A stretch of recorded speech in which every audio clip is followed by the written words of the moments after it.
যাইতে হবে আমারে। তোমার নাম কি? কোন স্কুলে পড়ো? কোন ক্লাসে?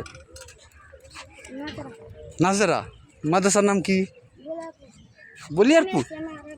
বলিয়ারপুর ইসলামী আরাবিয়া।